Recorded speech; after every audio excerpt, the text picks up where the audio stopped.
हरि ओम ओम सोमानग्गो स्वरणं कृणुहि ब्रह्मणस्पदे कक्षीवन्दञ्ज औषिजाः गणानान्त्वा गणपतिग्गो हवामहे प्रियाणन्त्वा प्रियपतिग्गो हवामहे निधीनान्त्वा निधिपतिग्गो हवामहे वसो मम आहमजानि गर्भदम त्वमजासि गर्भदम् अम्बे अम्बिके अम्बालिके न मानयति कश्चन ससत्यशवकः सुभद्रिकां काम्बेलवासिनीम्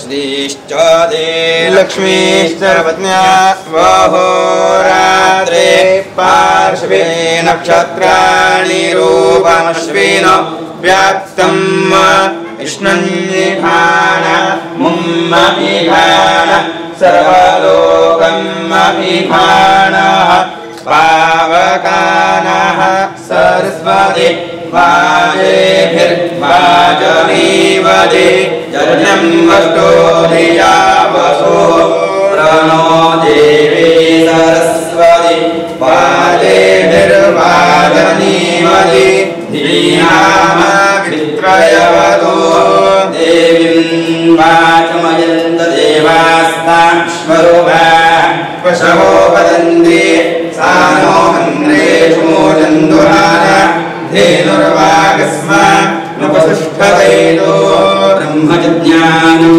प्रथमं पुरस्ताद्विसीमतः सुरुचो वेन आवः सपुज्ञा उपम अस्यष्टाः सदस्य जोनिं सदस्य विमः विष्णोरमसिष्णोः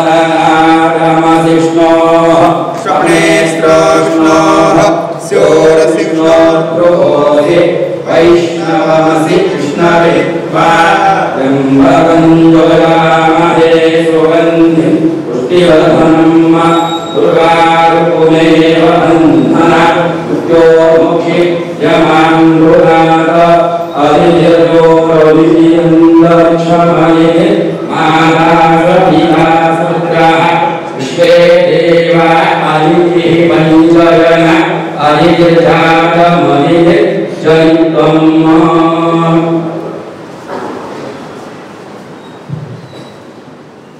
भगवान श्री वीर गणपती आणि पंचविश्व महागुरूंच्या प्रतिमेला श्री गुरुदेवांच्या हस्ते पुष्पार्पण होईल व दीप प्रज्वलन होईल।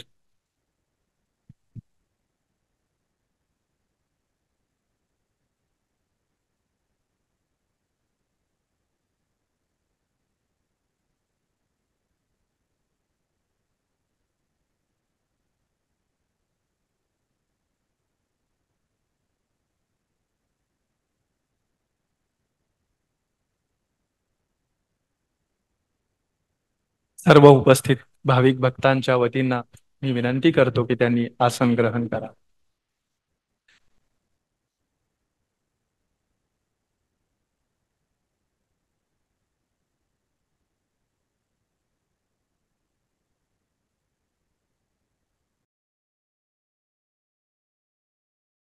आगतम स्वागतम सुस्वागतम. वीर गणपती ट्रस्ट आयोजित परमपूज्य श्री गुरुदेव श्रीनिवासजी यांच्या आजच्या या प्रवचनाचं आयोजन या सभागृहात झालेलं आहे आणि यासाठी उपस्थित असलेल्या सर्व सनातन धर्मप्रेमी सश्रद्ध भाविक गणेश भक्त माता भगिनी यांचे मी वीर गणपती ट्रस्टच्या वतीने मनपूर्वक स्वागत करतो. आजचा दिवस हा ऋषी पंचमीचा दिवस आहे.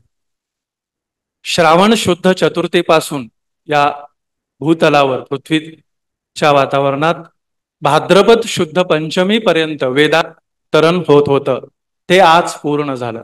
आजचा ऋषी पंचमीचा हा महापर्व काल महनमंगल दिवस आहे आणि आजच्या या शुभ दिनाचा औचित्य साधून परमपूज्य श्री गुरुदेव श्रीनिवासजी यांचं प्रवचन वीर गणपती ट्रस्टच्या वतीनं आयोजित केलेलं आहे. त्या सनातन ऋषी परंपरेचेच आधुनिक आजच्या काळातले श्री गुरुदेव हे आधुनिक ऋषी आहेत, आचार्य आहेत आणि या निमित्तानं त्यांचा एक अल्प परिचय करणं हे संयुक्तिक होईल. ते मी इथे करू इच्छितो. परमपूज्य श्री गुरुदेव श्रीनिवासजी हे श्रीविद्या अखंड महायोग या सर्वोच्च आध्यात्मिक परंपरेतील आधुनिक वर्तमान काळातील महायोगी आचार्य ऋषी आहेत. श्री यक्षिण्यंबा समवेत श्री यक्षानंदनाथ हे पूज्य श्री गुरुदेवांचं श्रीविद्या अखंड महायोग परंपरेतील अंतिम आचार्य पदावर आरूढ होताना त्यांना प्राप्त झालेलं दीक्षानाम आहे. दिव्य सिद्ध आणि मानव स्तरावरील महायोगी आचार्य गणांमध्ये आणि पारमार्थिक जिज्ञासूंच्या समूहामध्ये पूज्य श्री गुरुदेवांना श्रीनिवासजी सिद्धाचार्य म्हणून ओळखले जाते. सर्वात्म योग स्वरूप असा श्रीविद्या अखंड महायोग साधन क्रमाचा सैद्धांतिक विचार आणि त्यामधील गूढ आणि रहस्यमय साधनांचा प्रात्यक्षिक प्रचार आणि प्रसार पारमार्थिक जिज्ञासू गणांमध्ये पूज्य श्री गुरुदेव श्रीनिवासजी गेल्या 50-55 वर्षांपासून अव्याहतपणे अविरतपणे करत आहेत. पूज्य श्री गुरुदेवांनी गरजेनुसार भारतवर्ष आणि भारतवर्षाच्याही बाहेर England, America, Europe, New Zealand, Australia या ठिकाणी धर्मयात्रा करून तिथे उपस्थित असलेल्या पारमार्थिक जिज्ञासूंना श्रीविद्या अखंड महायोग साधनेचे मार्गदर्शन आणि प्रात्यक्षिक दिग्दर्शन विविध ध्यान शिबिरांच्या माध्यमातून घडवून आणले आहे आणि आर्थिक स्तरावर जीवन जगणाऱ्या पारमार्थिक जिज्ञासूंना श्रीविद्या महायोग साधन क्रमात दीक्षेच्या माध्यमातून पूज्य श्री गुरुदेवांच्या या दिव्य कार्याचा संदर्भ लक्षात घेतल्यास पूज्य श्री गुरुदेवांनी तुम्हा आम्हा पारमार्थिक जिज्ञासूसाठी जे काम केलं आहे ते कोणत्या पार्श्वभूमीवर आरंभलेलं आहे हे सुद्धा लक्षात घेण्यासारखं आहे. योगाशिवाय पारमार्थिक साधन सिद्धीला जात नाही असा असंख्य पारमार्थिक जाणकारांचा एक निर्वाळा आहे आणि या दृष्टीने पारमार्थिक साध्य आणि साधनांचा विचार केल्यास आजच्या वर्तमान काळात योग साधनांचा आणि त्याचे प्रात्यक्षिक मार्गदर्शन करणाऱ्या योग्यांचा प्रकर्षाने अभाव जाणवतो. प्राचीन काळामध्ये प्रचलित असलेले सगळे योगावर आधारित असलेले साधन प्रकार आज जवळपास लुप्त झालेले आहेत. विविध कारणांमुळे कालौघात लुप्त झालेल्या या गूढ आणि रहस्यमय योग साधना तुम्हा आम्हा पारमार्थिक जिज्ञासूंच्या वर्तमानात श्रीविद्या अखंड महायोगाच्या माध्यमातून पुन्हा प्रगट करण्याचं महाकार्य पूज्य श्री गुरुदेव श्रीनिवासजी करत आहेत. जसे की 2,500-3 हजार वर्षापूर्वी महर्षी पतंजलींच्या काळापर्यंत जाऊन आपण जर पारमार्थिक साधनांच्या इतिहासाचा वेध घेतला आणि तो इतिहास धांडाळून पाहिला तर आपल्या लक्षात येईल की द्वापार युगाच्या शेवटी आणि कलयुगाच्या प्रारंभी महर्षी पतंजलीच्या काळात सर्व प्राचीन योग साधना या जवळजवळ लुप्त होण्याच्या मार्गावर होत्या. त्या गूढ आणि रहस्यमय योग साधना लुप्त होऊ नये म्हणून त्या सर्व योग साधना साररूपाने पुनरुज्जीवित करण्यासाठी अष्टांग योगाला प्रगट करणाऱ्या योगसूत्रांची रचना महर्षी पतंजलींनी केली आणि त्या सूत्रांच्या माध्यमातून कालौघात लुप्त झालेल्या विविध योग पद्धती सुरक्षित केल्या. अगदी अशाच प्रकारची स्थिती आज आपल्याला पाहायला मिळेल. समग्र परमार्थ तत्वापर्यंत घेऊन जाणाऱ्या सर्व गूढ आणि रहस्यमय योग साधना आज जवळपास पूर्णपणे लुप्त झाल्या आहेत आणि त्या लुप्त झालेल्या गूढ आणि रहस्यमय साधना श्रीविद्या अखंड महायोगाच्या माध्यमातून परमपूज्य श्री गुरुदेव श्रीनिवासजी आपल्यापर्यंत घेऊन येत आहेत. कालौघात लुप्त झालेल्या अख्खा सनातन धर्म श्रीविद्येच्या माध्यमातून प्रगट करण्याचं कार्य पूज्य श्री गुरुदेव श्रीनिवासजी गेली अनेक वर्षे करीत आहेत. हे पूज्य श्री गुरुदेवांच्या दिव्य कार्याचं वैशिष्ट्य म्हणता येईल. पूज्य श्री गुरुदेवांच्या या दिव्य कार्याची प्रचिती आपल्यासाठी आयोजित केल्या जाणाऱ्या विविध ध्यान शिबिराच्या निमित्ताने आपण घेत आहोत. गेल्या महिन्यात स्त्रियांसाठी संपन्न झालेलं एकदिवसीय ध्यान साधना शिबिर असेल किंवा पुरुष साधकांसाठी दरवर्षी आयोजित केले जाणारे देवाची आळंदी येथील साधना शिबिर असेल किंवा अन्य महापर्वावर संपन्न होत असलेली विविध साधना शिबिर असतील, त्यांच्या माध्यमातून पूज्य श्री गुरुदेव श्रीनिवासजी एका दिव्य सुवर्ण युगाचा प्रारंभ या पृथ्वी तलावर तुम्हा आम्हा सारख्या पारमार्थिक जिज्ञासूंच्या आयुष्यात घडवून आणत आहेत हे नक्की आहे. पॉंडेचेरीच्या महर्षी योगी अरविंदांनी 75-80 वर्षापूर्वी एका दिव्य मानव समूहाला अस्तित्वात आणण्याची संकल्पना मांडली होती. सर्वे अमृतस्य पुत्राः असे उपनिषदकारांनी तुमच्या आमच्या दिव्य जीवनाचं स्वरूप सांगून ते प्रत्यक्षात उतरवण्याची घोषणाही केली. परंतु असं दिव्य जीवन अस्तित्वात आणण्यासाठी दिव्य ऋषीची आवश्यकता असते आणि त्या दिव्य ऋषीच्या सामर्थ्याखेरीज ते दिव्य जीवन प्रत्यक्षात अवतरत नाही. तुमचे आमचे महाभाग्य असं आहे की दिव्य ऋषी पूज्य श्री गुरुदेवांच्या रूपाने आपल्यामध्ये उपस्थित आहेत, आपल्याला लाभलेले आहे. तो दिव्य मानव समूहाची संकल्पना आता श्री पूज्य श्री गुरुदेवांच्या कार्यातून प्रत्यक्षात अवतरित होताना दिसत आहे. आजचा हा ऋषी पंचमीचा हा दिमागदार सोहळा योगी अरविंदांनी संकल्पिलेल्या दिव्य मानव समूहाची साक्ष देऊन जातो. वीर गणपती मंडळाच्या संदर्भात पूज्य श्री गुरुदेवांनी केलेलं कार्यही ही एका दिव्य संकल्पाची साक्ष आहे, सुरुवात आहे. श्री गुरुदेवांच्या या एका अल्प परिचयानंतर मी या वीर गणपती ट्रस्टचे विश्वस्त अध्यक्ष श्रीमान सतीश सपकाळ व उत्सव अध्यक्ष श्रीमान साधक संतोष उकरंडे यांना विनंती करतो की त्यांनी परमपूज्य श्री गुरुदेव श्रीनिवासजी यांचा सत्कार करावा. सगळ्यांनी प्रणवाचा उच्चार सामुदायिकपणे करावा. ओ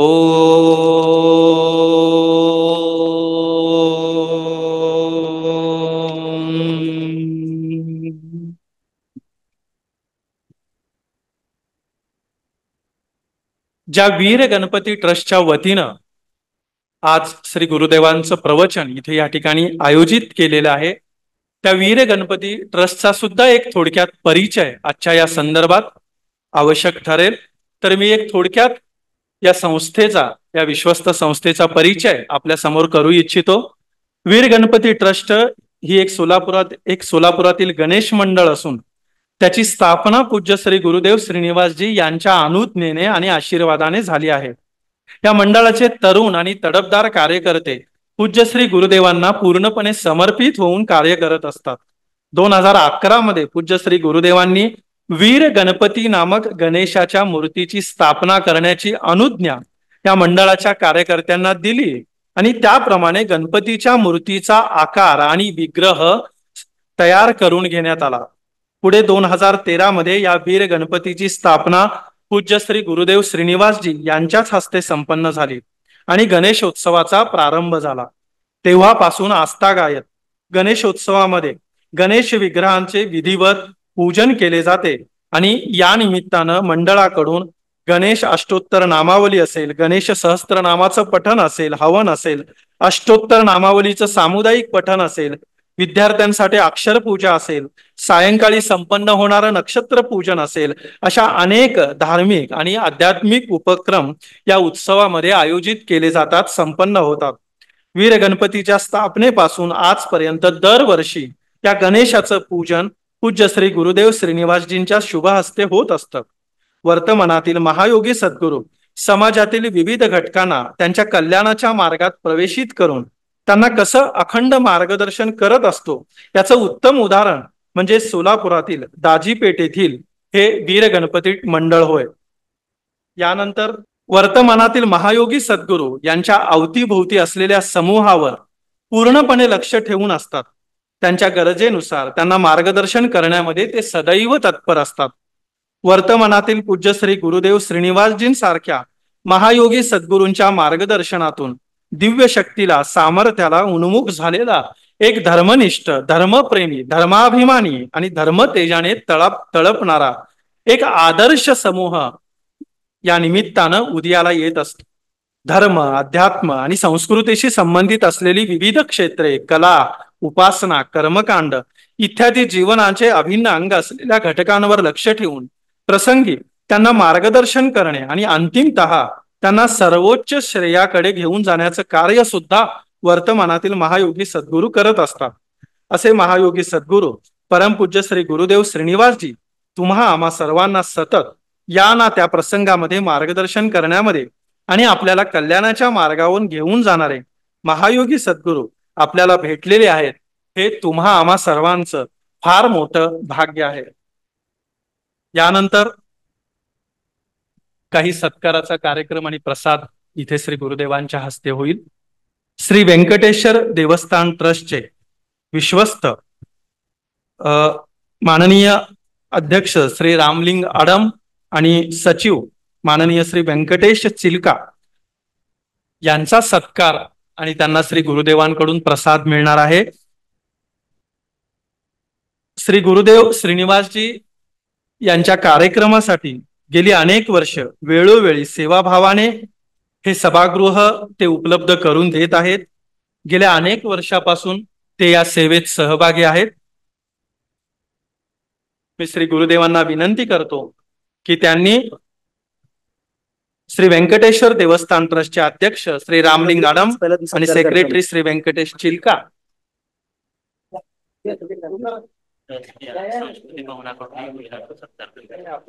या व्यंकटेश्वर सांस्कृतिक भवनाकडूनही श्री गुरुदेवांचा सत्कार इथे या ठिकाणी होत आहे.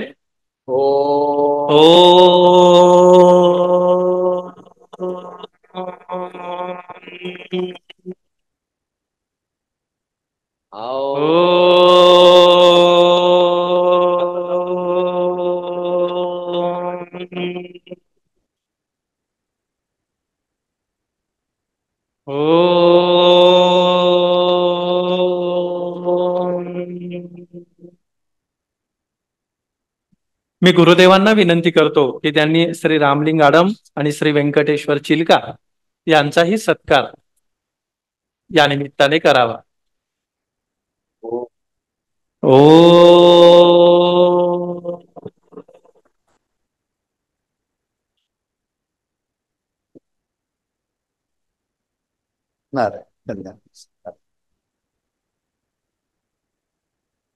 यानंतर श्री निलगार ज्ञाती संस्थेचे विश्वस्त श्री नारायणराव काळपगार यांचा समाजभूषण या पुरस्काराने सन्मानित झाल्याबद्दल आजच्या या प्रसंगाच्या निमित्ताने श्री गुरुदेवांना मी विनंती करतो की त्यांना प्रसाद द्यावा आणि त्यांचा सत्कार करावा. श्रीमान साधक श्री नारायणराव काळपगार.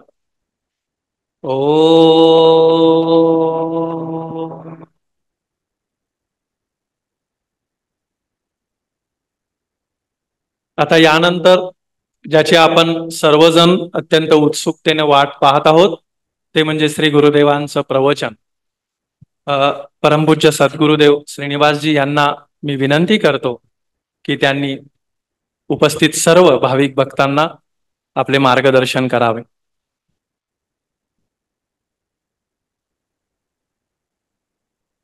वक्रतुंड महाकाय सूर्यकोटि समप्रभ निर्विघ्नं कुरु मे देव सर्वकार्येषु सर्वदा.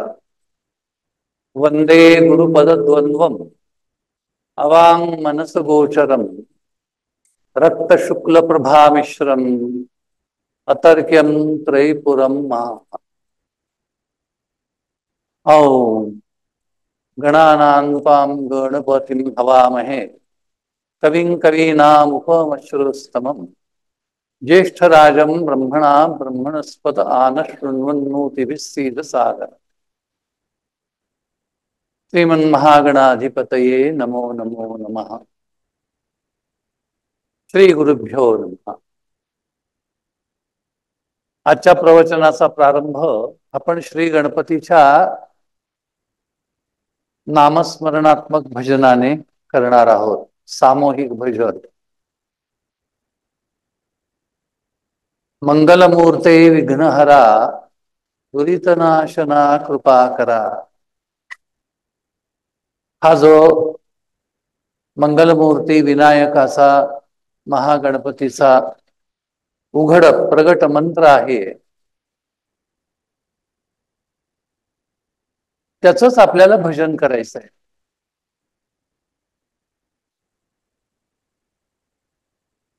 ते कसं करायचं ते मी एका प्रसंगात सांगितलेलं आहे। जेव्हा काही दिवसापूर्वी महिलांचा सत्संग एक दिवसाचा आयोजित केलेला होता, त्या सत्संगामध्ये ते भजन कसं करायचं हे मी सांगितलेलं होतं।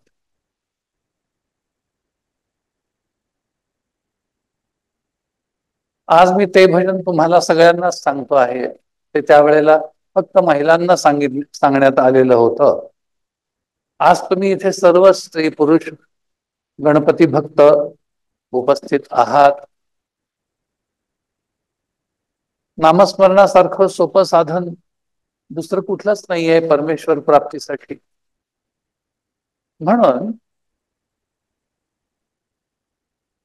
श्री गणपतीच्या या नामस्मरणानं आपण काय करूया, प्रारंभ करूया। मी आधी म्हणतो ते कसं म्हणायचं ते सांगतो तुम्हाला। माझ्या पाठोपाठ तुम्ही म्हणा। त्याचे स्वर लक्षात घ्या आणि त्या पाठोपाठ मी जसं म्हणतो तसं म्हणा। मंगलमूर्ते विघ्नहरा मंगलमूर्ते विघ्नहरा दुरितनाशना कृपा करा। मंगलमूर्ते विघ्नहरा मंगलमूर्ते विघ्नहरा दुरितनाशना कृपा करा। मंगलमूर्ते विघ्नहरा मंगलमूर्ते विघ्नहरा दुरितनाशना कृपा करा। मंगलमूर्ते विघ्नहरा मंगलमूर्ते विघ्नहरा दुरितनाशना कृपा करा। मंगलमूर्ते विघ्नहरा मंगलमूर्ते विघ्नहरा दुरितनाशना कृपा करा। मंगलमूर्ते विघ्नहरा दुरितनाशना कृपा करा। मंगलमूर्ते विघ्नहरा दुरितनाशना कृपा करा। मंगलमूर्ते विघ्नहरा मंगलमूर्ते विघ्नहरा दुरितनाशना कृपा करा। मंगलमूर्ते विघ्नहरा मंगलमूर्ते विघ्नहरा दुरितनाशना कृपा करा। मंगलमूर्ते विघ्नहरा दुरितनाशना कृपा करा।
तेव्हा आपण आता गणेशाचं स्मरण केलेलं आहे.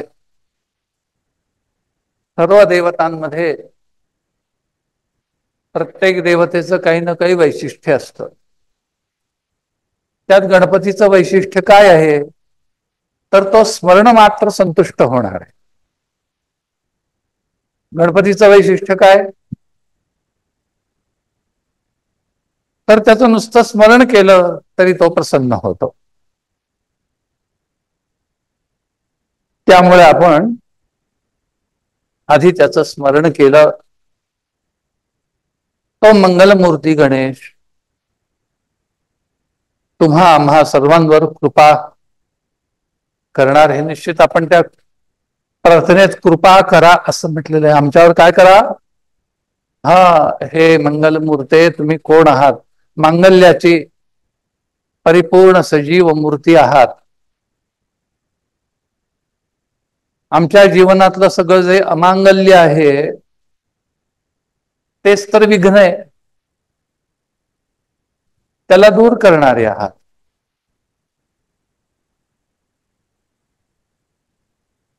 आणि ते जे आमच्या जगण्यातलं अमांगल्य ते दुरित अर्थात पाप, दुःखाला जन्म देणारा एक दुष्ट असा कर्मसंस्कार, त्याला दूर करणारे आहात तुम्ही. दुरित नाशना असं म्हणून मग पुढे त्यांना प्रार्थना केलेली आहे, कृपा करा.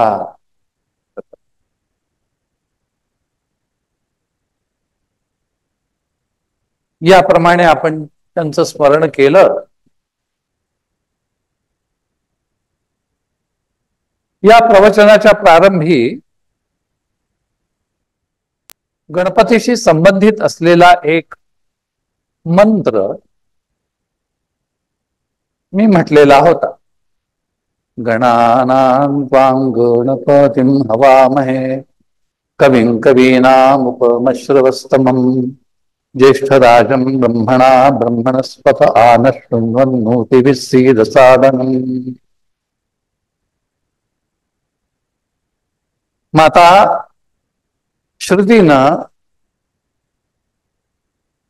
महागणपतीचं वर्णन करणारा हा मंत्र तुम्हा आम्हा समोर ठेवलेला आहे.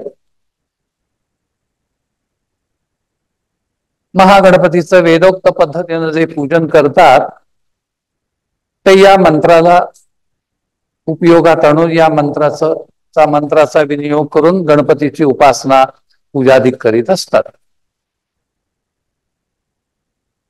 आज त्या मंत्राबद्दल मी तुम्हाला थोडंसं सांगणार आहे. पहा,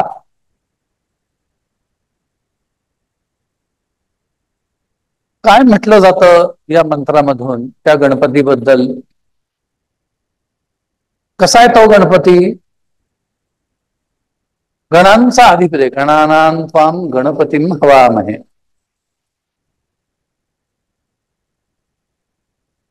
तो शिवगणांचा अधिपती आहे.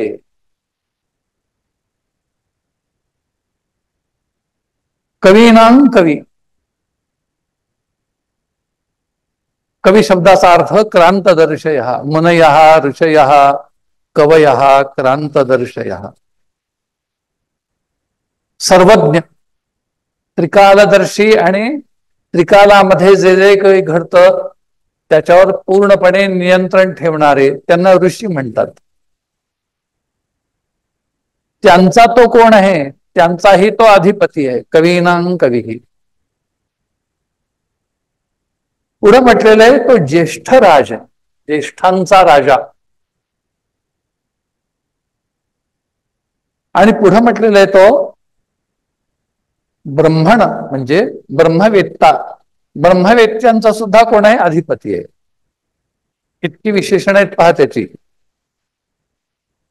आज मी थोडं तुम्हाला सांगणार आहे त्या बाबतीत, कारण हा खूप मोठा विषय आहे. आपण ज्या देवाची उपासना करतो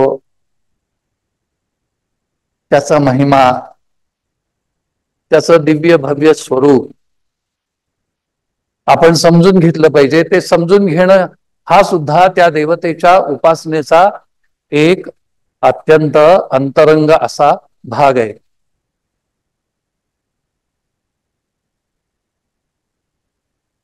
तर या आजच्या प्रवचनाच्या निमित्तानं मी तुम्हाला या श्लोकाच्याच या मंत्राच्याच माध्यमातून गणपती संबंधी, गणपतीचं किती सर्वश्रेष्ठ स्वरूप आहे, देवता मंडलामध्ये त्याचं किती भव्य दिव्य स्थान आहे, याबद्दल थोडं तुम्हाला सांगणार आहे. कंटाळू नका. काय करू नका? कंटाळू नका. विषय नवीन आहे, कुठे फारसा प्रगट होणारा नाहीये. म्हणूनच मी हा सर्व विषय तुमच्या सर्व समोर प्रगट करतो आहे. माहीच आहे ना आपला हा धर्म किती भव्य दिव्य आहे. कुणामुळं? या देवतांमुळं. आणि या देवतांचा महिमा पसरवणारे हे सगळे ऋषी साधू संत यांच्यामुळं हा धर्म सनातन आहे, सनातन राहणार आहे. त्याला कोणीही संपवू शकणार नाही. घाबरू नका म्हणून. पण म्हणूनच त्याचं हे दिव्य भव्य स्वरूप आपण समजून घेतलं पाहिजे. तर ही महागणपती देवता, वेदांनी तिचं वर्णन केलंय. तो कोण आहे बाबा? ज्येष्ठ राज आहे. म्हणजे काय? ज्येष्ठांचा राजा. आता ज्येष्ठ म्हणजे काय? पत्रिकेमध्ये लिहितात पहा, आमका आमका आमक्यांचा ज्येष्ठ सुपुत्र किंवा आमकी आमकी ज्येष्ठ सुकन्या, आमका आमका कनिष्ठ आमक्यांचा कनिष्ठ सुपुत्र, त्याचा आमक्या आमकीशी काय विवाह. आता हे ज्येष्ठ कनिष्ठ म्हणजे काय हो? त्याचा रूढार्थ असा की जो आधी प्रगट होतो त्याला म्हणायचं ज्येष्ठ, आणि जो नंतर प्रगट होतो त्याला म्हणायचं कनिष्ठ. हो की नाही? ज्येष्ठ आणि कनिष्ठ याचा अर्थ हा साधा. तर हा गणपती कोण आहे? ज्येष्ठांचा राजा म्हणजे नियंत्रक. राजाचं काम काय आहे? राजा हा पालक असतो, नियंत्रक असतो. नुसता पालन करत नाही राजा. जो नुसतंच पालन करतो पण नियंत्रण करत नसेल तर तो अर्धवट राजा म्हणायचा. जो आपल्या प्रजेचं पालनही करतो आणि सरळ मार्गाने जात नसतील तर त्यांचं नियंत्रणही करतो, त्याला म्हणायचं राजा. हो की नाही?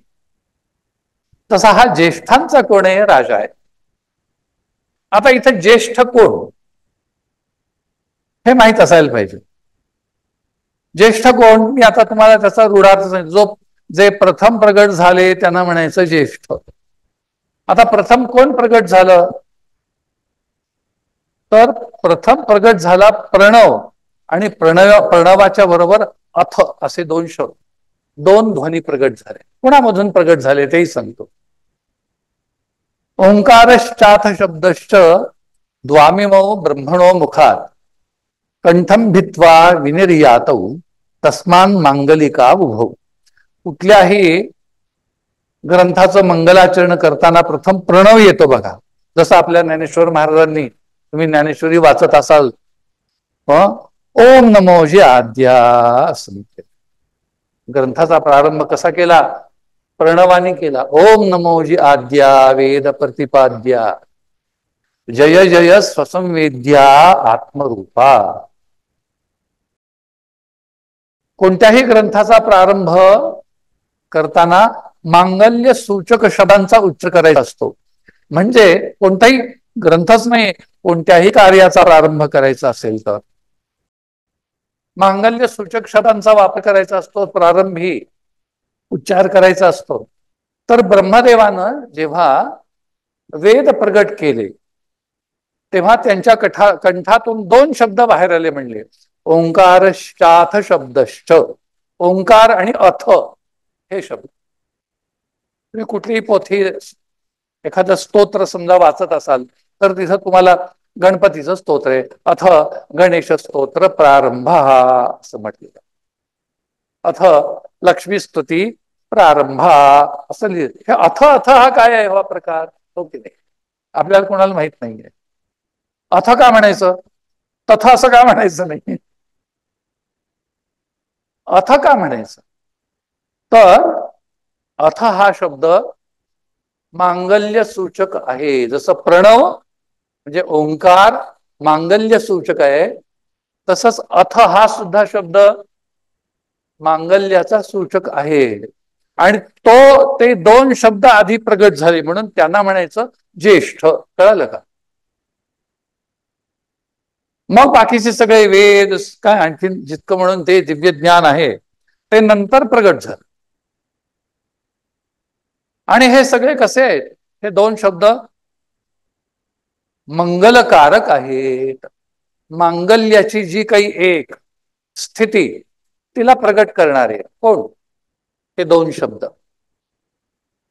नीट ऐका बर का, विषय समजून घेण्यासारखा आहे. अवघड म्हणत नाही मी, काय म्हणत नाही, अवघड नाही म्हणत, समजून घेण्यासारखा विषय आहे.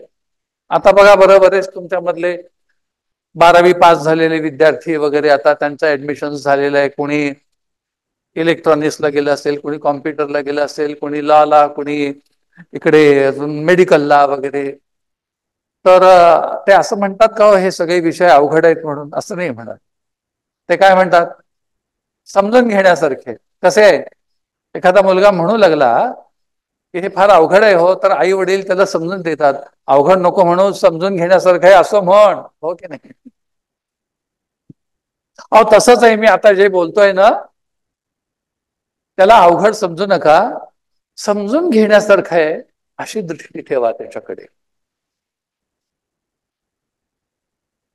तर काय आहे, हे दोन शब्द म्हणले मांगल्य घेऊन बाहेर आले. कोण हे दोन शब्द, ओम प्रणव आणि अथ.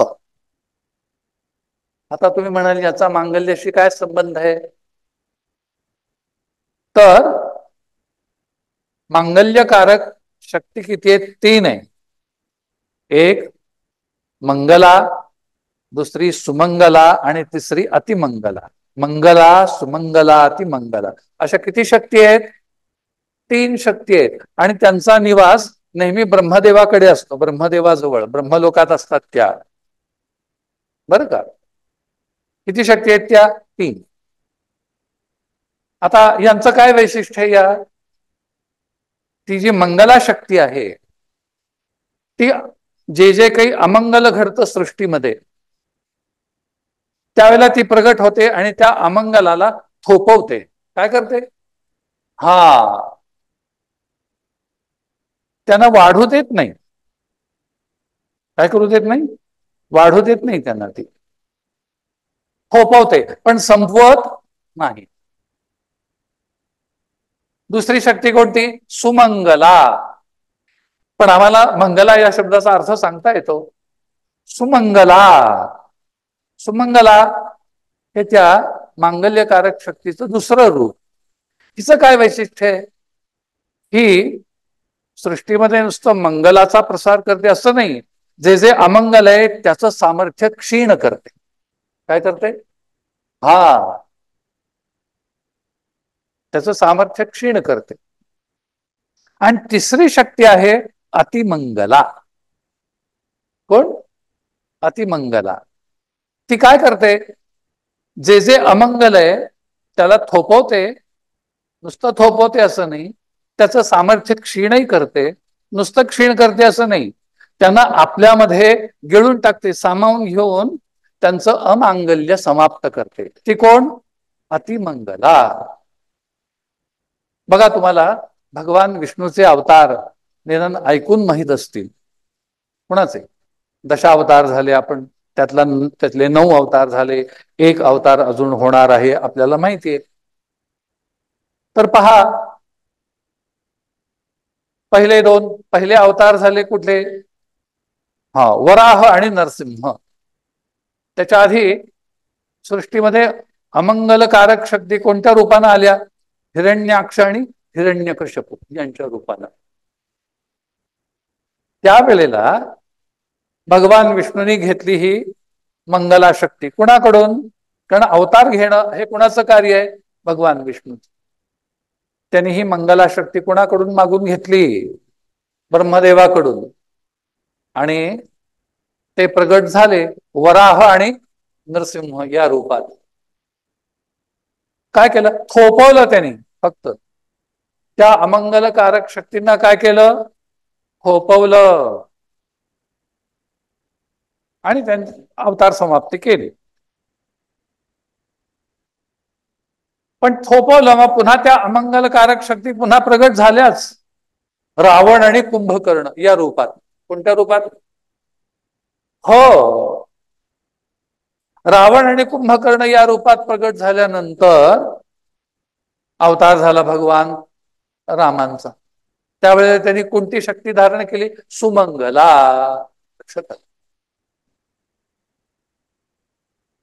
कोण आहे ती? ती सुमंगला शक्ती. काय केलं त्यांनी? रावण आणि कुंभकर्णाच्या रूपानं प्रगट झालेल्या त्या अमंगल शक्तीला क्षीण केलं. संपवलं नाही बरं का, काय नाही, क्षीण केलं, त्यांना दुर्बल बनवलं. पण तरी त्या पुन्हा प्रगटच झाल्या. दुर्बल असल्या तरी काय, डॉक्टर म्हणतात की नाही, ही गोळी घ्या, ही गोळी घेतली तर फक्त आजार थांबेल काही दिवस. ही गोळी घेतली तर जे जंतू आहेत ते दुर्बल होतील फक्त, पण ही गोळी घेतली तर जंतू समाप्तच होतील, असं सांगतात की नाही. मी काय बोलतो लक्षात घ्या. तसं रामावतारामध्ये ती जी सुमंगला शक्ती, तिचा आश्रय करून, तिला आपल्या स्वाधीन करून भगवान रामचंद्रांनी रावण आणि कुंभकर्ण यांच्या रूपामध्ये प्रगट झालेलं जे अमांगल्य होतं त्याला क्षीण केलं. पण ते पुन्हा प्रगट झाले. शरीरामध्ये रोगजंतू दुर्बळ स्वरूपात जरी राहिले तरी पुन्हा केव्हा तरी ते रोग रूपानं काय करणार? आपला प्रभाव दाखवणार. तसे पुन्हा द्वापर युगामध्ये ती अमंगल शक्ती शिशुपाल, दंतवक्त्र आणि शिशुपाल या रूपानं काय झाली? प्रगट झाली. तेव्हा भगवान कृष्णांनी ती सुमंगला, अतिमंगला शक्ती जी, तिला आपल्या स्वाधीन करून नुसतं त्या अमंगलकारक शक्तींना संपवलं असं नाही, आपल्यामध्ये काय घेतलं? आपल्या वैष्णव स्वरूपात सामावून घेतलं. अशा मंगलकारक शक्तींचे किती आविष्कार आहेत? 3. मंगला, सुमंगला आणि अतिमंगला. मी काय बोलतो लक्षात आलं का? आता या तीनही ज्या शक्ती आहेत त्या तीनही शक्तींचं स्थान ब्रह्मदेवामध्ये, आणि या तीनही शक्ती प्रगट होतात प्रणव आणि अथ या 2 ध्वनीद्वारे. तर बघा, या तीनही शक्तींची पुन्हा किती? 3 रूपं आहेत. किती? मंगला शक्तीची 3 रूपं. आता इथं जर फळा असता तर मी सगळं गणितच मांडून दाखवलं. मला गणित येत नाही बरं का, पण तसे सांगतो. हा, मंगला शक्तीची किती रूप आहेत? 3 आहेत. सुमंगलाचे सुद्धा 3 आहेत आणि अतिमंगलाचे 3 आहेत. मिळून या मांगल्यकारक शक्ती किती झाल्या? 9 झाल्या. किती झाल्या? म्हणजे 3 कशा? आपली सगळी सृष्टीच मुळी भू, भुवहा आणि स्वहा अशा 3 स्तरावर पसरलेली आहे, हो की नाही? भूलोक, भुवरलोक आणि स्वरलोक अशा 3 स्तरावर ही सगळी सृष्टी पसरलेली. त्या प्रत्येक स्तरावर यांचं एक रूप आहे. म्हणजे मंगला शक्ती भूलोकातली, भुवरलोकातली आणि स्वर्गलोकातली. सुमंगला शक्ती भूलोकातील, भुवरलोकातील आणि स्वर्गलोकातील. अतिमंगला शक्ती भूलोकातील, भुवरलोकातील आणि स्वर्गातील. म्हणून किती झाल्या? 9 झाल्या या शक्ती. आता बघा प्रणवाकडे चला. प्रणव आणि अथ. आता अथ हा शब्द घेऊ आधी आपण प्रथम. काय घेऊ? अथ. अथ. आता तुम्हाला शाळेमध्ये आपली वर्णमाला शिकवतात की नाही माहीत नाही. आता आपण बहुतेक इंग्लिश मिडियमच्या शाळांमध्ये शिकतो, त्यामुळे आपण इंग्लिश अल्फाबेट शिकतो, हो की नाही, ABCD वगैरे. पण त्या काही वर्णमाला नाहीये. वर्णमाला या आपल्या भारतीय भाषांमध्येच आहेत. किती वर्णमाला आहेत? 16. बघा, 16 स्वर आहेत आणि उरलेली सगळी काय आहेत? व्यंजन आहेत. अ आ इ ई उ ऊ मध्ये रु आहेत, ते शिकवत नाहीत लोक. रुरु, लुल्लू, ए ऐ ओ औ अम आहा. किती आहेत? 16 स्वर आहेत. आणि अ क च ट त प य श यातलं अ सोडून द्यायचं. आपण अ घेतले. क ख ग घ ङ च छ ज झ य ट ठ ड ढ ण त थ द ध न प फ ब भ म य र ल व श ष स ह ळ क्ष. असे अष्टवर्गात्मक काय आहे? लिपी आहे आपली. किती? याच्या इतका परफेक्ट भाषा दुसरी कुठलीही नाहीये. चॅलेंज देतो तुम्हाला. असो, तर बघा, अथ मध्ये पहिला शब्द कोणता आहे? अ आहे. आणि दुसरा कुठला शब्द आहे? थ आहे. अ कुठं सुरू होतं? ही आपली 16 स्वर आहेत, त्यातला पहिला स्वर कोणता? अ. आता थ कुठे येतो बघा बरं. क ख ग घ ङ च छ ज झ य ट ठ ड ढ ण. किती झाले? 15. आणि त थ. थ कितवं आलं मग? 17वं आलं. किती? कितवा शब्द आहे हा? बरोबर आहे ना? हा, चुकत नाही ना माझं? क ख ग घ ङ किती झाले? 5. पुढं काय आहे? क ख ग घ नंतर मग काय आहे? च छ ज झ य. याचा लोकांना उच्चारच करता येत नाही, कारण तो शाळेमध्ये शिकवला जात नाही. पुढं काय आहे? ट ठ ड ढ ण. आणि मग काय येतं? त थ द ध न. आणि मग प फ ब भ म. आता सांगा बरं, त आणि थ. थ या सगळ्या व्यंजनामध्ये कितवं अक्षर आहे? 17वं आहे. अ पहिला आहे. 17 अधिक 1 किती झाले? हा, 18 मध्ये 8 अधिक 1 किती झालं? 9. म्हणजे अथ मध्ये किती आहेत? 9 हा आकडा येतो. लक्षात आलं का? कोणता आकडा येतो? 9. त्याचे ते जे 9 आहेत, त्या अथमध्ये बसलेले, त्या या मंगलकारक शक्ती आहेत. किती? 9. मंगला, सुमंगला, अतिमंगला. मी काय बोलतो लक्षात आलं का?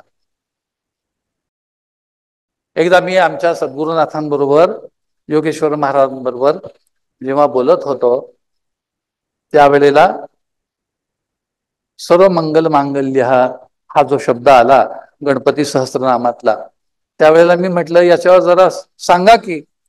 तर आमचं जेवण झालेलं होतं रात्रीचं 9 वाजता, आणि ते जे बोलत राहिले ते पहाटे 3 वाजेपर्यंत बोलत होते. किती? मलाही वेळेचं भान नव्हतं, त्यांनाही नव्हतं. पहाटे 3 वाजल्यानंतर आमच्या गुरुमाता खोलीचं दार हळूच उघडून म्हणाल्या आपल्या पतिदेवांना, म्हणजे आमच्या गुरुमातांना, अहो ते आज प्रवास करून आले, त्यांना थोडं तरी झोपू द्या की म्हणले.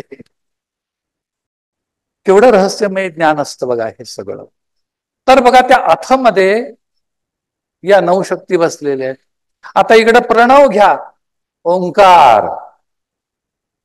ओंकारामध्ये सुद्धा अकार, उकार आणि मकार आणि अर्धमात्रा. त्या अकाराच्या सुद्धा किती आहेत? 3 आहे. एक सूक्ष्म, एक स्थूल, सूक्ष्म आणि अप्रगट. उकार सुद्धा स्थूल, सूक्ष्म आणि अप्रगट. आणि मकार सुद्धा स्थूल, सूक्ष्म आणि अप्रगट. जसं मी आता अकाराचा उच्चार केला, आता अ म्हटलं की तुमच्या लक्षात आलं, पण मी असाही त्याचा उच्चार करेन की तो फक्त मलाच ऐकू येईल, त्याला उपांश म्हणतात. पण मी त्याचा उच्चार असाही करेन की जो मला कानाला ऐकू येणार नाही, पण तुम्हाला कळेल. त्याला अप्रगट म्हणतात. म्हणजे आकार किती झाले? 3. उच्चाराची जी त्याची स्थिती त्याला अनुसरून आकार 3, उकार 3 आणि मकार सुद्धा किती? 3. आता सांगा बरं, 3 3 3 म्हणून किती झाले? 9 झाले. आता राहिली अर्धमात्रा. ओ,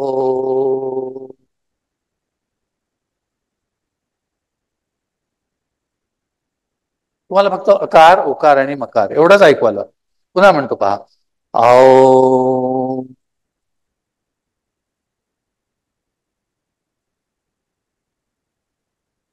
तुम्हाला फक्त अकार, उकार आणि मकार ऐकू आला, पण त्याच्यानंतर एक सूक्ष्म असा ध्वनी आहे, त्याला अर्धमात्रा असं म्हणतात. काय म्हणतात?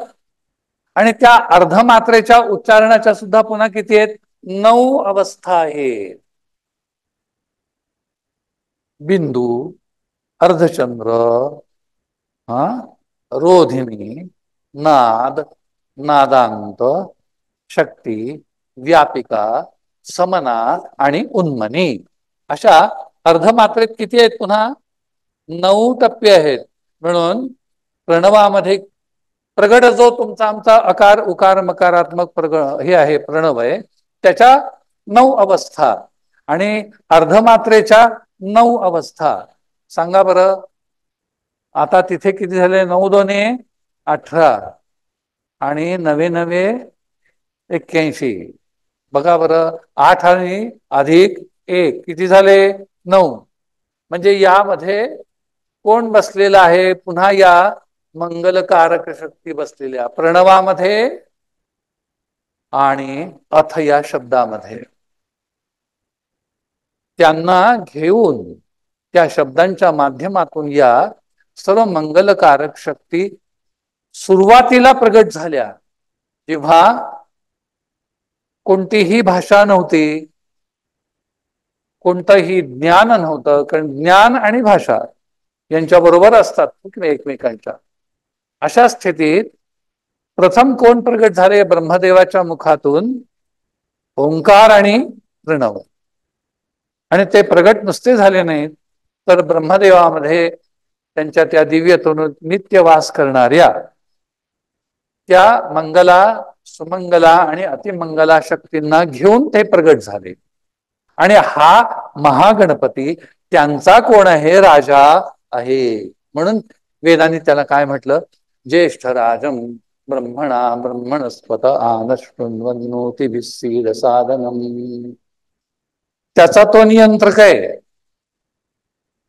म्हणून पुराणामध्ये असं वर्णन येतं की प्रथम गणपतीची पूजा केली कोणी? विष्णूंनी पूजा केली. गणपतीची पूजा प्रथम कोणी केली? शंकरांनी केली. गणपतीची पूजा कोणी केली? सूर्याने केली. आता लोकांना वाटतं हे काय आहे? हे सगळं पुराणामध्ये असं कसं काय लिहिलेलं आहे? हो की नाही? गणपती तर कुणाचा मुलगा आहे? शंकराचा. आणि इथं शंकर एका संदर्भामध्ये कुणाची पूजा करतात? गणपतीचीच पूजा करतात.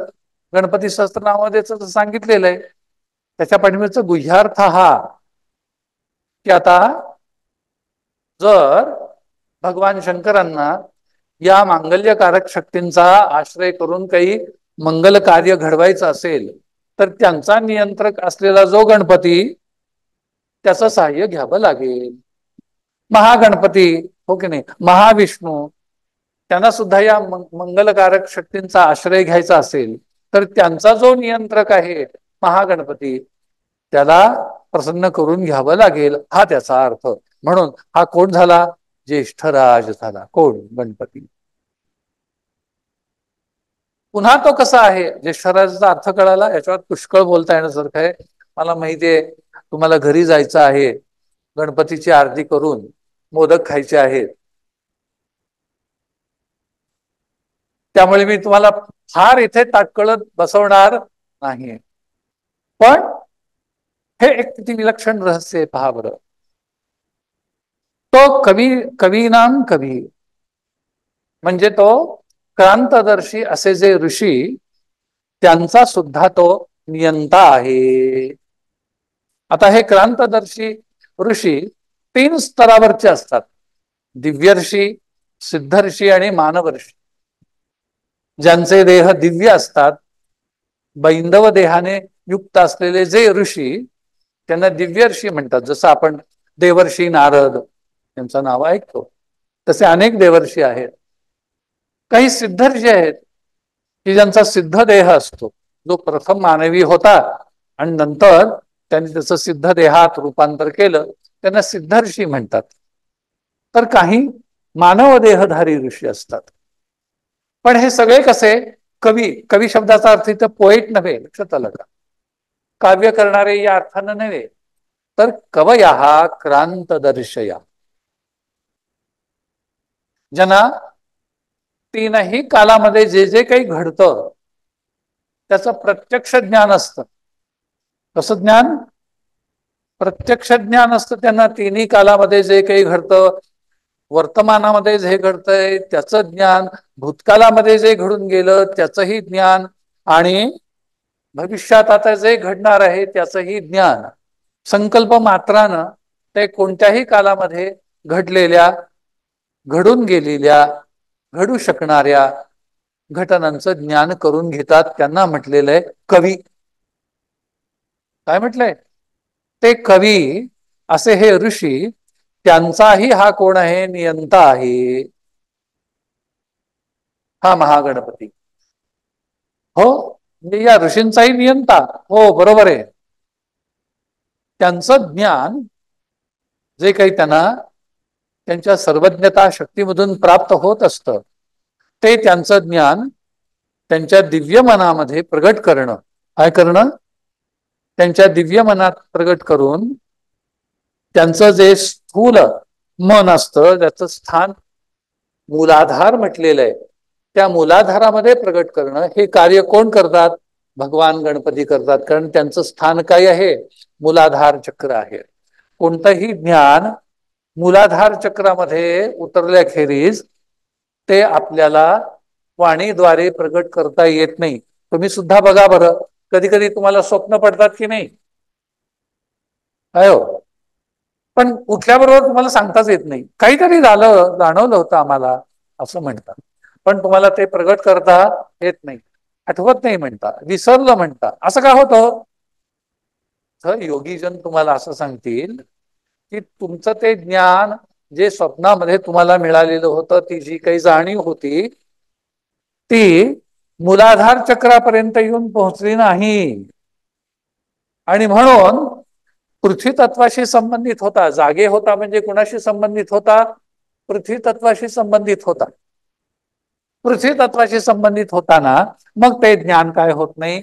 प्रगट होत नाही. म्हणून हे जे क्रांतदर्शी ऋषी आहेत, त्यांचं सुद्धा ते दिव्य ज्ञान त्रिकालाशी संबंधित असलेलं, ते त्यांना वाणीद्वारे प्रगट करायचं असेल तर ते त्यांच्या देहातील मूलाधारामध्ये उतरलं पाहिजे. आणि ते उतरवणं हे कार्य कोण करीत असतात? भगवान गणपती करत असतात. म्हणून ते कोण आहेत? कवी. कवीनां कवी. ते कवींचेही कवी, ऋषींचे पण कोण आहेत? ऋषी आहेत ते. आणि पुन्हा कोण आहेत ते? ब्रह्मणस्पती. इथं ब्रह्मण शब्दाचा अर्थ काय? ब्राह्मण शब्दाचा इथं अर्थ आहे ब्रह्मवेत्ता. कोण? हो, त्या ब्रह्मवेत्त्यांमध्ये किती पुन्हा काय आहेत? 4 स्तर आहेत. ब्रह्मविद, ब्रह्मविद्वर, ब्रह्मविद्वर्यान आणि ब्रह्मविद वरिष्ठ, असे किती? 4 ब्रह्मवेत्त्यांचे स्तर आहेत. आणि याचं विवेचन कुठे केलेलं आहे? योग वसिष्ठामध्ये भगवान वसिष्ठांनी रामाला उपदेश करताना केलेलं आहे. ब्रह्मवेत्ते 4 प्रकारचे असतात म्हणजे स्तरानुसार. पहिले 3 जे स्तर आहेत ते साधकांचे आहेत, आणि नंतरचे 4 स्तर हे सिद्धांचे. शुभेच्छा, सुविचारणा, तनुमानसा, या 3 प्राथमिक अवस्था, या 3 प्राथमिक अवस्था ब्रह्मविद्येची साधना करणाऱ्या साधकांच्या असतात. चौथी जी अवस्था आहे तिला नाव आहे सत्वापत्ती. नंतर 5वी जी अवस्था आहे तिला म्हणतात असंशक्ती. 6वी जी अवस्था आहे तिला म्हणतात पदार्थाभाविनी.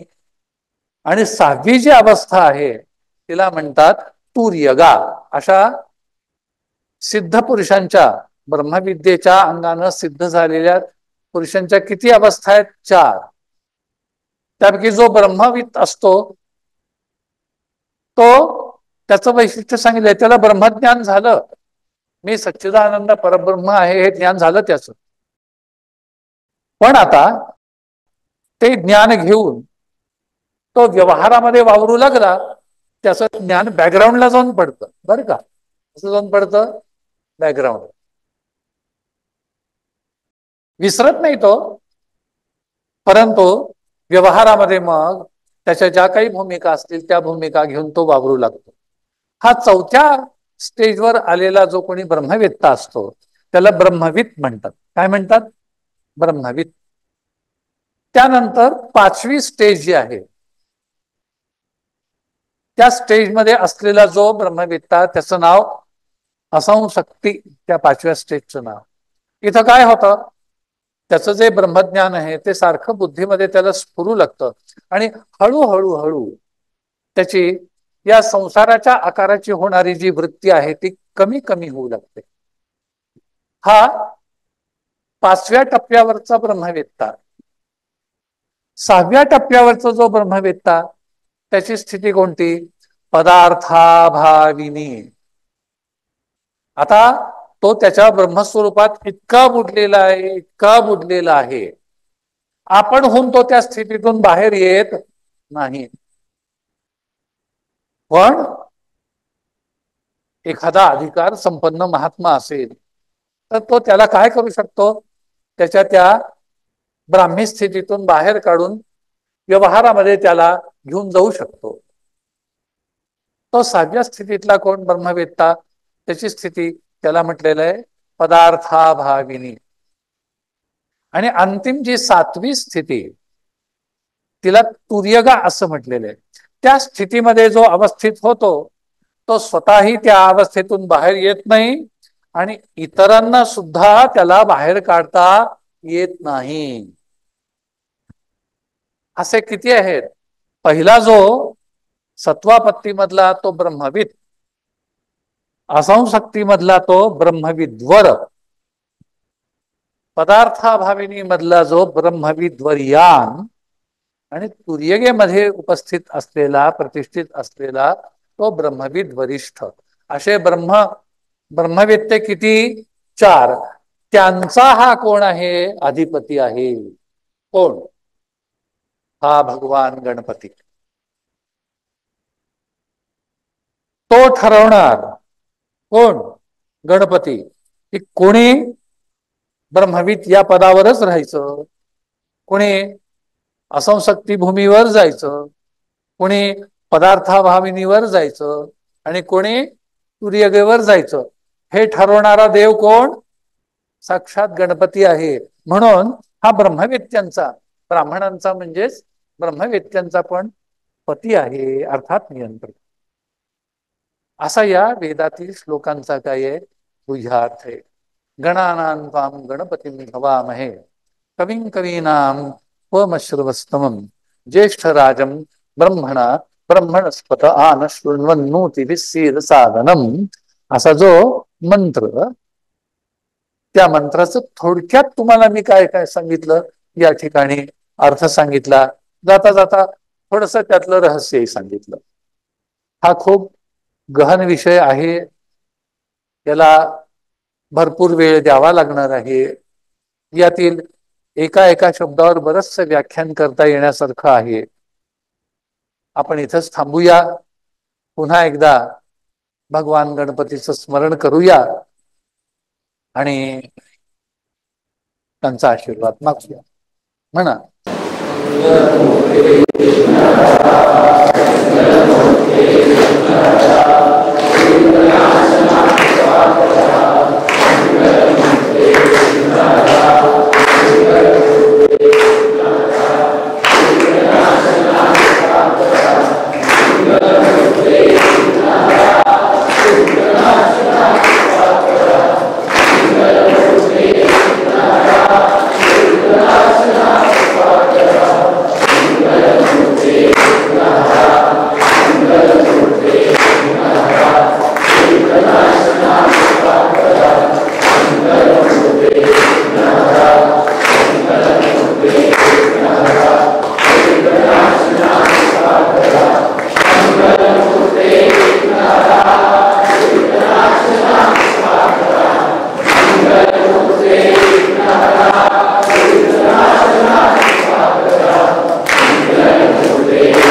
इथं मला बोलवून तुमच्या पुढे बोलण्यास प्रवृत्त केलं याबद्दल वीर गणपती मंडळाचे जे कोणी कार्यकर्ते आहेत, विश्वस्त आहेत, त्यांचे मी आभार मानतो आणि वीर गणपतीचे आशीर्वाद त्यांना सतत प्राप्त होत राहो अशी प्रार्थना करतो.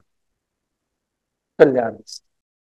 नमस्तमं ज्येष्ठराजं ब्रह्मणस्पद आनशृण्वन् नोतिभिस्सेदसादनं महागणाधिपतये नमः.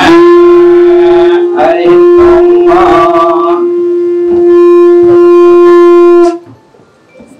इंद्रवृद्धश्रवादिनः भोगाल्पभेदाल्तिन्दालो अष्टमेमे दिनो बृहस्पतिर्दधातु. ओम श्री महागणपतये नमः. महागणाधिपतये नमो नमः. ओम श्री महागणपतये नमः. गन्धं समर्पयामि. अहम् आकाशतत्त्वात्मकं पुष्पं समर्पयामि. अतिप्रियाल्वाङ्कुरं समर्पयामि. यं वायुतत्त्वात्मकं धूमाग्रापयामि. धूपं समर्पयामि.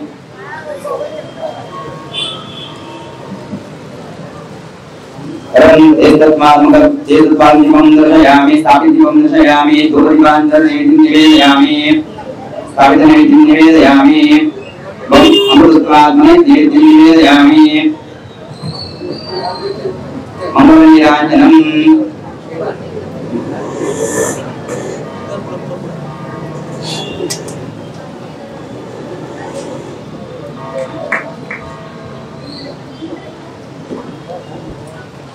प्यान प्यान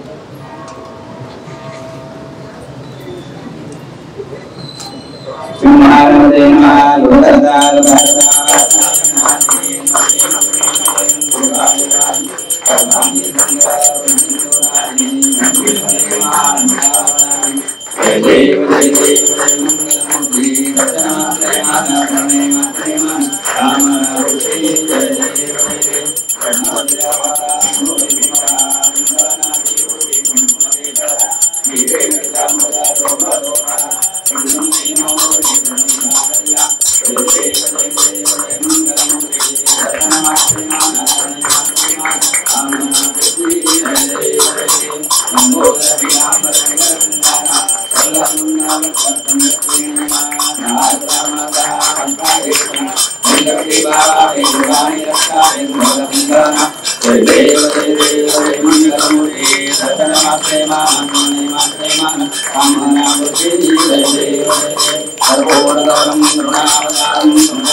महागणपतये नमो नमः. मंगलनीराजनम दर्शयामि.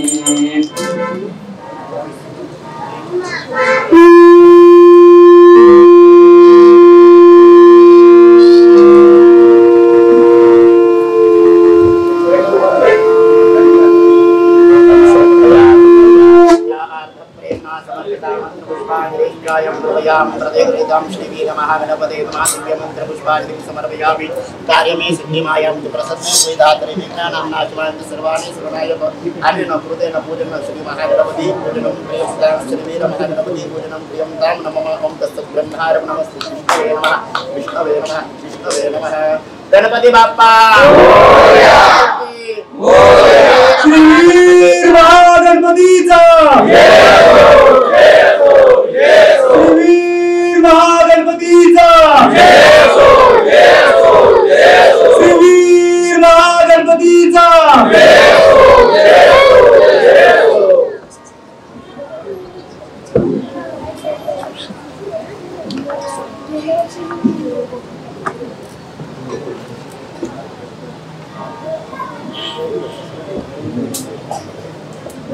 श्रीमन महागणाधिपते श्री गणेश इष्टा देवता श्री पादुका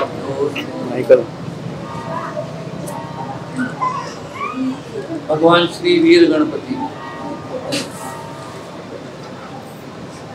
तुमच्यावर अखंड कृपा करीत राहावं अशी प्रारंभीच प्रार्थना करतो. जे नाव त्याचं अन्वर्थक आहे पहा. त्याचं नाव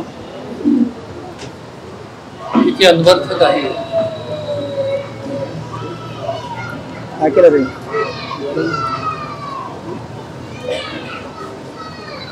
हा नुसता गणपती नाहीये. गण म्हणजे समूह आणि त्यांचा पती.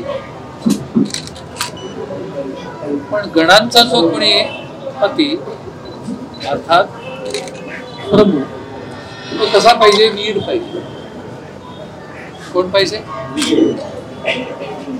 वीर म्हणजे सामर्थ्य संपन्न. तरच तो त्या समूहाचं काय करू शकतो. नियंत्रण करू शकतो. तसा हा तुमचा गणपती नुसता समूहाचा पती किंवा समूहाचा नियंत्रण नाही, तर समूहाचं नियंत्रण करण्यासाठी म्हणून जे सामर्थ्य लागतं ते सामर्थ्यही त्याच्या ठिकाणी आहे. हा त्या वीर शब्दाचा अर्थ. असा हा वीर गणपती तुमचं संरक्षण करो. असा हा वीर गणपती तुमचं संरक्षण करो. पण नुसतं संरक्षण करो असं नाही. तुम्हाला ही वीर अर्थात सामर्थ्य संपन्न होण्याची प्रेरणा देऊन स्वसंरक्षण करण्याइतपत तुम्हाला तो सक्षम बनवो अशी मी प्रार्थना करतो. तुम्ही इथं आरतीसाठी मला बोलवलं यासाठी तुमचे आभार मानतोय. भगवान श्री वीर गणपती आपल्याला सुमंगल आणि सामर्थ्य संपन्न जीवन जगण्याची प्रेरणा निरंतर देत राहो अशी त्यांच्या चरणी प्रार्थना करतो आणि इथे थांबतो.